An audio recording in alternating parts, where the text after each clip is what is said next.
আসসালামু আলাইকুম। আজ সবাই কেমন আছেন? আশা করি সবাই ভালো আছেন। আমি আজকে শাকের ডগা দিয়ে, শুধু ডগা ডগা আলু টমেটো দিয়ে মাছের মাথা রান্না করব। হচ্ছে ভালো করে ভেজে নিয়েছি। ফ্রাই প্যানে তেলে আমি মাছের মাথাগুলো ভেজে নিয়েছিলাম। তো এই তেলে আমি এখন রান্না করব।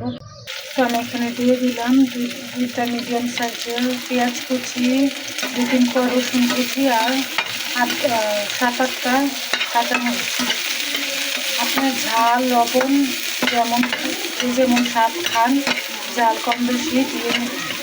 আমি ঝাল একটু বেশি খাই, তাই ঝালটা পরিমাণ বেশি দেবো। তো দিয়ে দিলাম বেশ কিছু আলু কুচি, মিডিয়াম সাইজের একটা আলু কুচি করে কেটে নিয়েছি।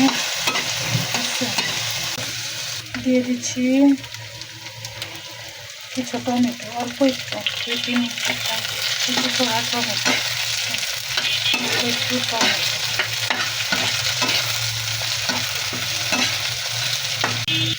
এক চামচ পরিমাণ আদা বাটা, 1 চামচ অল্প কিছু রসুন বাটা, 1 চামচের অল্প পরিমাণ রসুন বাটা।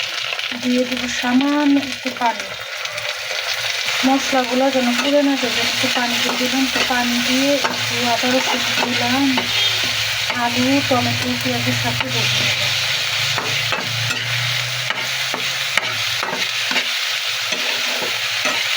এখানে আমি রেখেছি 2 চামচ লবণ, 1/2 চামচের কম গুঁড়া মরিচ, হলুদের গুঁড়া 1 চামচ, ধনিয়া গুঁড়া 2 চামচ, জিরার গুঁড়া 1/2 চামচের কম। তো সবগুলো উপাদান একসাথে দিয়ে মিশিয়ে নেব। তো এখানে যে মাছের হালকা মশলাটা পানি দিয়ে গুলিয়ে রেখেছি, তো এখানে দিয়ে দেবো মাছ মাখিয়ে যে রেখেছিলাম সেখান থেকে হালকা যে মশলা লেগে থাকে ওই মশলাটা ধুয়ে পানি রেখেছি। তো ওই মশলার মধ্যে আমি গুঁড়া মশলাগুলো দিয়ে এখন একটু মিশিয়ে নিই। গুঁড়া মশলা যে মিশিয়ে নিয়েছি পানির সাথে, এগুলো দিয়ে দিই। এখন আমি এগুলো দিয়ে একটু নাড়াচাড়া করে কষিয়ে নেব। মিনিট করে 1 মিনিট কষিয়ে নেব নাড়াচাড়া করে। 1 মিনিট পরে ফিরে আসছি। চুলার আঁচ একদম লো হিটে থাকবে। চুলার আঁচ একদম 1 মিনিট পরে ফিরে আসছি। তো 1 মিনিট পরে ফিরে আসলাম, 1-2 মিনিট পরে আসলাম। এখন একটু এখন এই যে শাকের ডগাগুলো দিয়ে দিচ্ছি, এখন নাড়িয়ে মিশিয়ে নেব।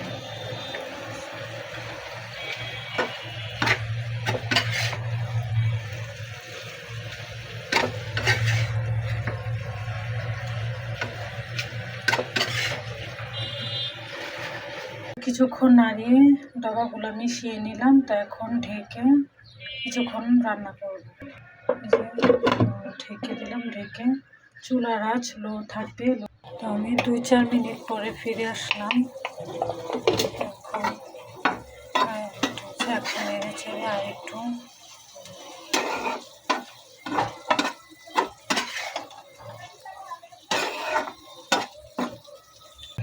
যে 1 কাপ পরিমাণ পানি নিয়েছি, এখন অল্প অল্প করে ঢেলে দিয়ে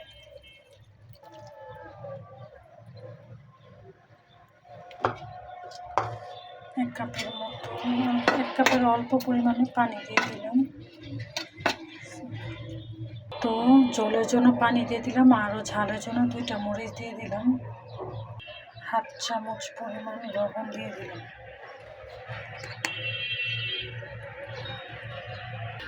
এখন আমি ঢেকে মিনিট করে রান্না করে নেব। দেখি আমি একটু মাছগুলোর সাথে দিয়ে দেবো। তো এই যে মাছের মাথাগুলোর সাথে দিয়ে দিলাম, দিয়ে এখন মিনিট করে রান্না করব। মিনিট করে পরে ফিরে আসছি। শাকের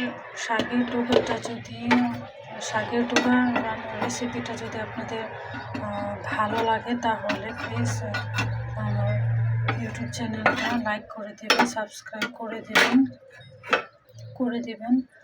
আর বাসায় ট্রাই করবেন, এই রেসিপিটা রান্না করে ট্রাই করবেন, কেমন লাগলো খেয়ে কমেন্টসে জানাবেন। আমাদের মাছের মাথা দিয়ে শাকের টোকা রেসিপি, শাকের টোকার ঝোল রেসিপি রেখে দিলাম। রেখে দিয়ে এখন মিনিট কয়েক আরেকটু রান্না করে নিব। মিনিট কয়েক পরে ফিরে আসছি। চুলার আঁচ একদম লো থাকবে। তো এই যে আমার রান্না কমপ্লিট। তো আলহামদুলিল্লাহ অনেক টেস্টি হয়েছে, অনেক ভালো হয়েছে রান্না। ঠিক আছে, ঝাল লবণ সব ঠিক আছে, রান্না কমপ্লিট। তো সবাই ভালো থাকেন। শাকের ডোকা দিয়ে বড় মাছের ঝোল রান্নার রেসিপি, ঠিক আছে, রান্না কমপ্লিট। তো সবাই ভালো থাকবেন। আসসালামু আলাইকুম।